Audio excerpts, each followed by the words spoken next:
Hi everyone, thanks for watching. I'm here with Adam Bullen from AB Accounting. He's a local accountant for the Wirral and North West sort of regions. He'll explain a little bit more detail about that for you in a second. Adam primarily works with self-employed individuals, small limited companies and SME businesses, assisting them with tax, VAT, accountancy and payroll solutions. How are you today, Adam? You all right? Yeah, I'm good, thanks, Chris. Thanks for inviting me along. It's good to see some human faces every now and then, other than the family. Oh, of course. I bet you've been busy in that HMRC portal at the moment, haven't you, for the job retention Well, scheme? yeah, that's definitely kept me busy. That and the children's homeschool. Oh, how's that going? Good when they're in a good mood. Yeah. Well, I take my hat off to you that doing your day job and also homeschooling. A dog's bad enough for me. That's enough work for me. So, um, yeah. So before we get into the questions and go through the interview in a little bit more detail, do you mind just giving a bit of background on yourself and your business? Just a couple of lines on that would be great. Yeah, okay. I'll keep it brief. So I've been an accountant for 15 years. I've worked in big businesses, and I decided that I wanted to help the little guy. So I've set up on my own, and what I offer is a completely cloud-based accounting package. So what I mean by cloud-based is it's completely remote. I don't come and sit on site, but what I do is I do all the usual, income tax, VAT, payroll, all that side of stuff to keep you legal with a tax man. But I also offer a bit more sort of hand holding for those that want. I'll come and do monthly meetings to talk you through the numbers, so you understand. Because I'm really keen that accounting's not just an end result. It's looking at the finances and understanding, because at the end of the day, it's just money in, money out. And Yeah. if you don't know what you're spending and you don't know what's coming in, you're not going to be able to push your business forward. And that's what I really try and help my customers to do, like push themselves forward and grow. Yeah, that's it in a nutshell, really. Yeah, it's very similar to ourselves as well. You only know what you know, and unless you've got somebody keeping an eye on it, telling you sort of which direction to go in, it's very hard as a business owner to do that all yourself. So yeah, completely Yeah. get where you're coming from on that side of things as well. And it's so easy to get lost. It's as a small business owner myself, I know what it's like to feel overwhelmed. You've got so many Yeah, things you're trying to think of. There's the HR and that side of things that you guys look after, but there's everything from the finances, the tax. You're worrying about the rent, all your software licenses, your staff. The list goes on. yeah, definitely. And I know when we were talking prior to doing this, we were saying at the moment that accountancy and HR with this current scheme has got such a crossover. Oh yeah, I think the absolutely. biggest crossover we've ever had between both industries. So we'll get into the meaty topic of furlough, which seems to be a word none of us had heard of a couple of weeks ago, I but know. probably the most common word I'm hearing, and I'm sure it is for yourself at the moment as well. So from an accountancy perspective and from your perspective, what is furlough and what is the job retention scheme, Adam? Well, basically, furlough is just a period of temporary leave. I did look up the definition on Google, just just in case.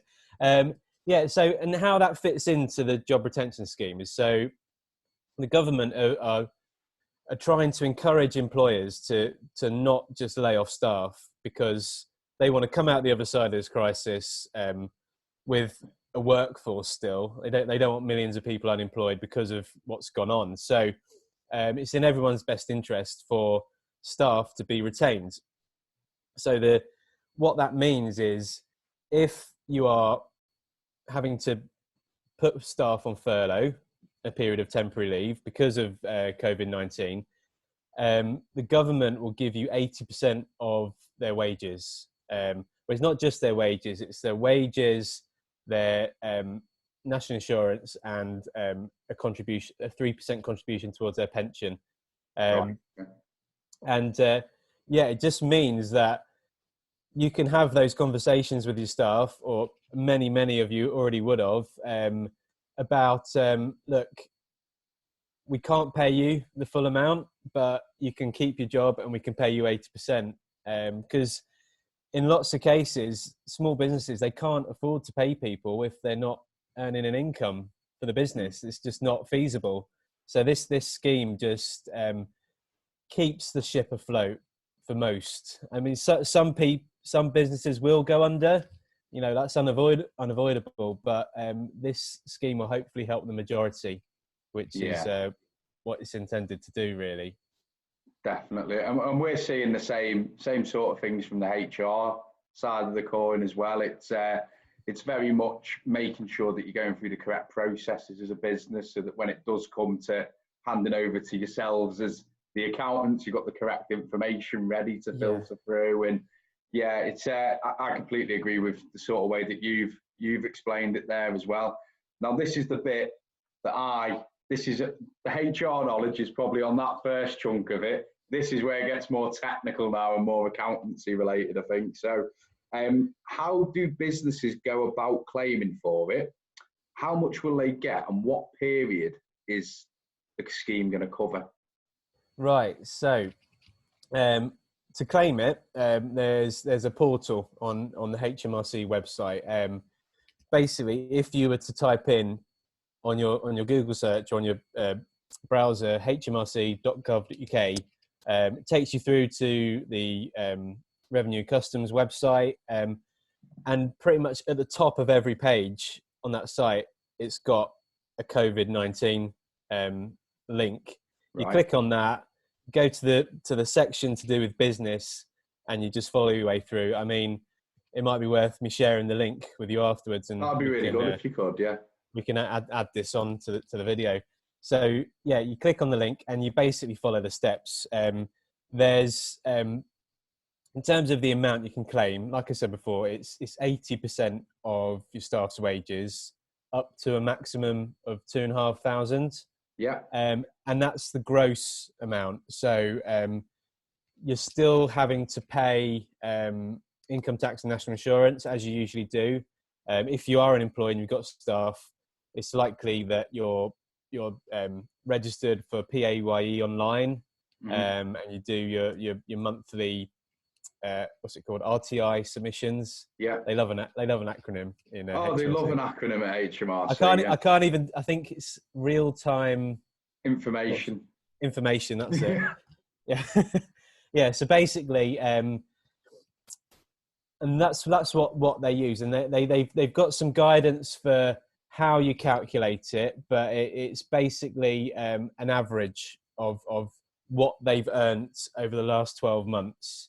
Okay. Now you're going to get some cases where it gets a bit more complicated, like if the staff haven't been with you for 12 months, or if they're on a 0 hours contract, or if they are, paid by the hour and it's like 100 hours one month, 10 hours the next month.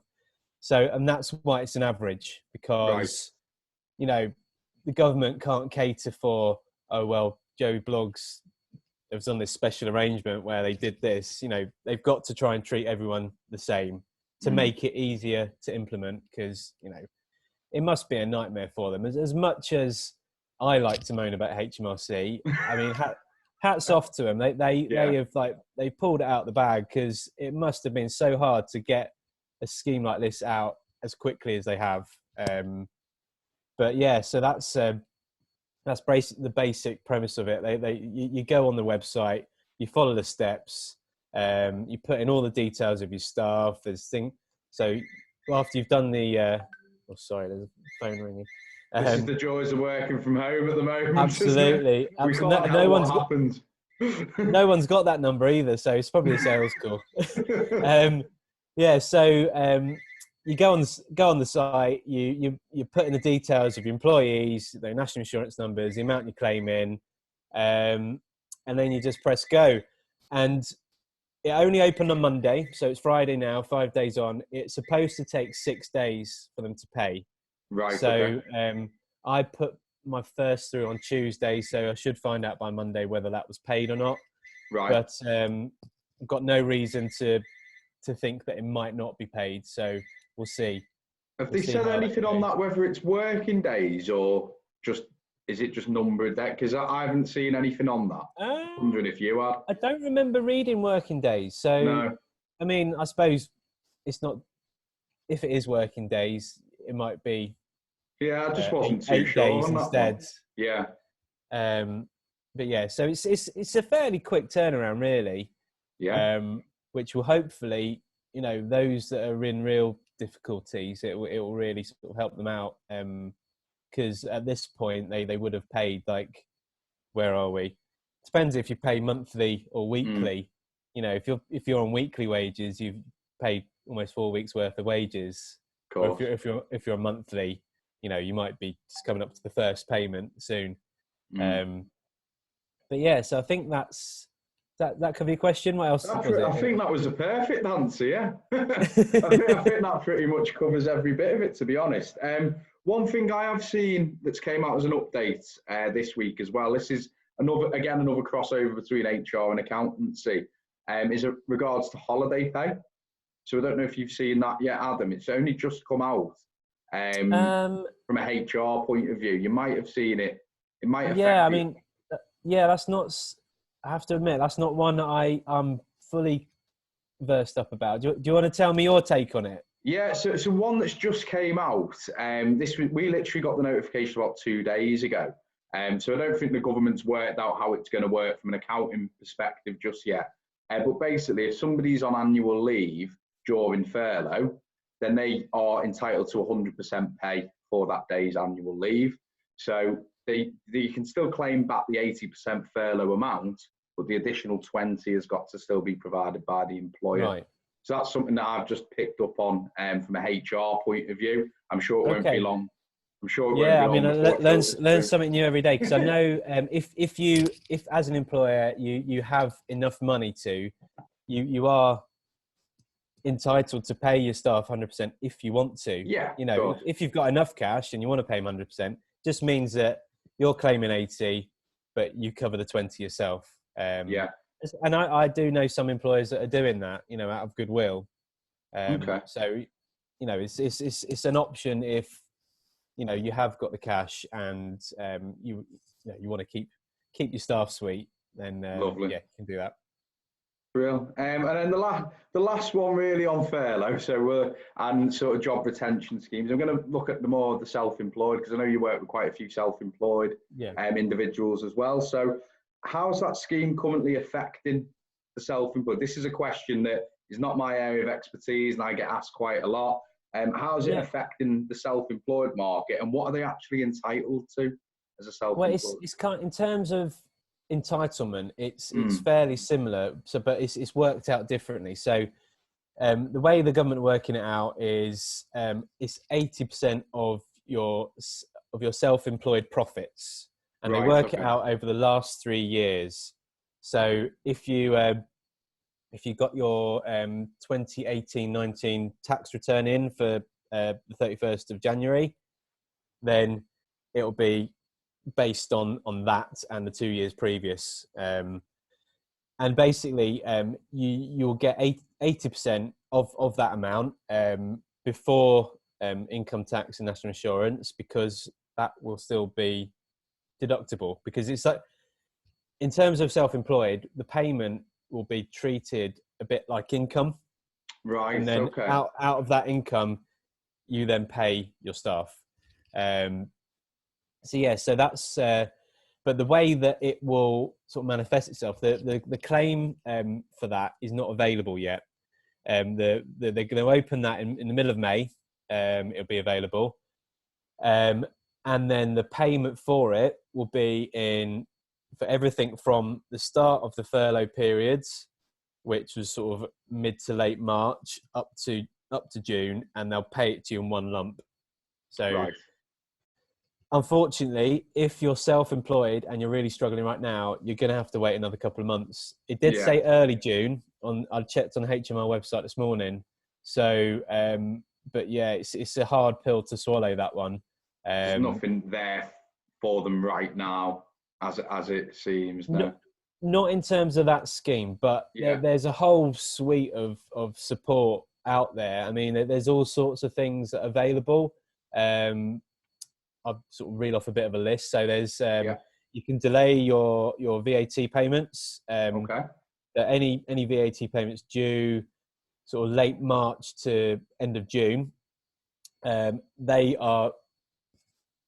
payable next year, 31st of March next year, 2021. So you can put that off for quite a while. But with that, anyone that does pay VAT, just be aware, it will happen automatically. But if you've got a direct debit, cancel the direct debit if you want to do that, because you still have to submit the return. And if you submit a return, the direct debit's there, the money will go out. Right. Okay. So cancel that direct debit, and you'll be fine. And one thing I will say with that is it's not a grant. So you are, although it will help out a lot of people, you are just kicking the can down the road. So make sure that you have plans in place to pay it back, because it won't go away. It's still there, but you're just paying it later. And it's hard to plan ahead now because we don't know when businesses are going to get going again. Of course, yeah. So, but you've just got to give it some consideration. But it's one of those things. That's one part of the support. Also, so looking at my notes. There's also with the income tax. So if you are self-employed and you've got a payment on account due in the end of June, the end of July, you can pay that next January. So that's another sort of delay one. There's you're able to claim if you've got any staff on statutory sick pay and they are off due to COVID-19, they've got the virus. Usually you have to, this is where there's a bit of crossover here, so you can tell me if I'm wrong. But are you right? Am I right in saying that they can't usually claim until day 4? Yes, correct. Yeah. But if it's because of Corona, they can claim from day 1. Yeah. So they will get some money back on that. The other one that is quite good, I suppose, is the coronavirus business interruption loan scheme. This is one I've heard banded around, but I've got to be honest, I don't know much about this one yet. So this would be. So it's basically the government are sort of providing backing for banks and lenders to lend to the business world.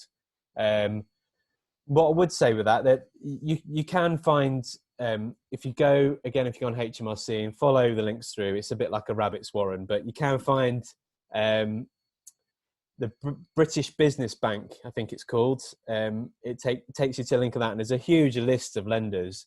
But I would say that, again, it's kicking the can down the road. You will have to pay it back. Yeah. But the different lenders are offering different deals. So one thing is to shop around, but I'd say your first port of call would be whoever you have your business bank account with. So, I mean, I'm with HSBC. So if I needed one, that would be who I speak to first, just to, see what's available.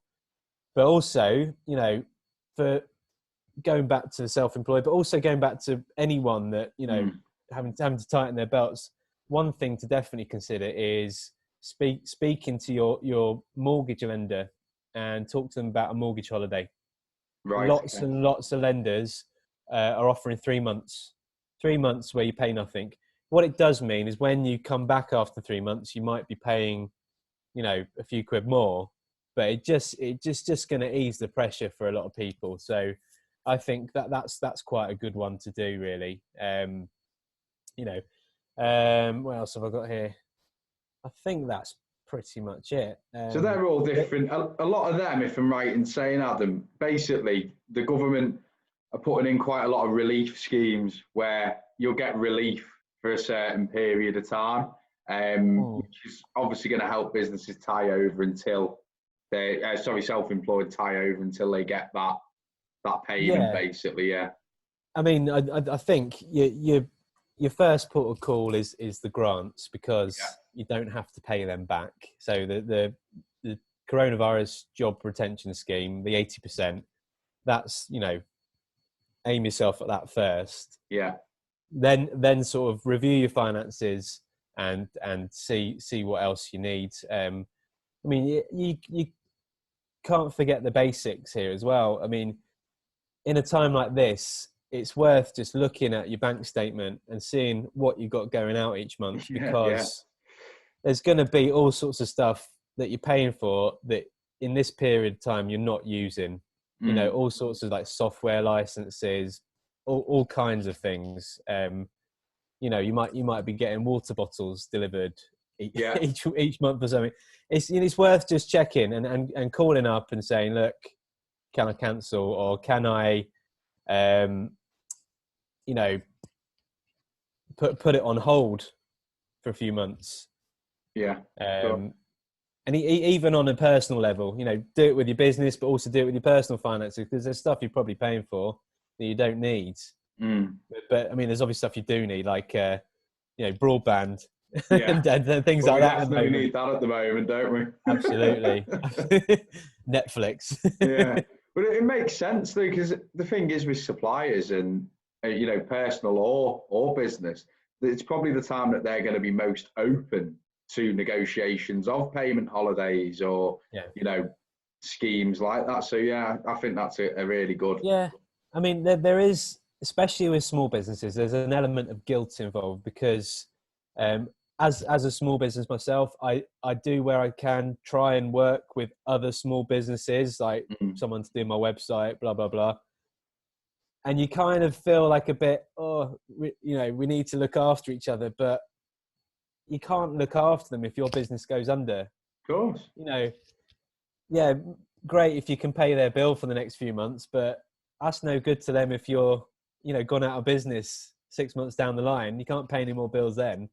So you do have to become not selfish, but almost like inward looking and insular in what you're doing, to make sure that, you know, your business carries on, you know, because you've got to think of the long term.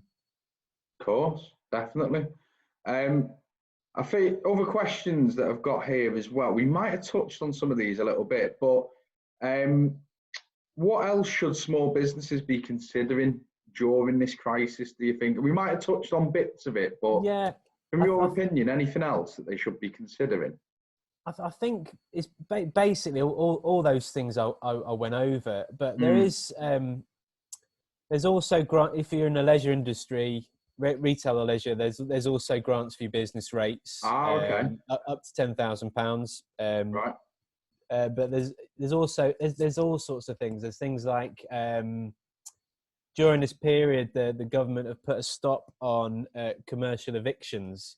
So if you are in a commercial property and, you know, you get into trouble and you can't pay, technically they can't evict you.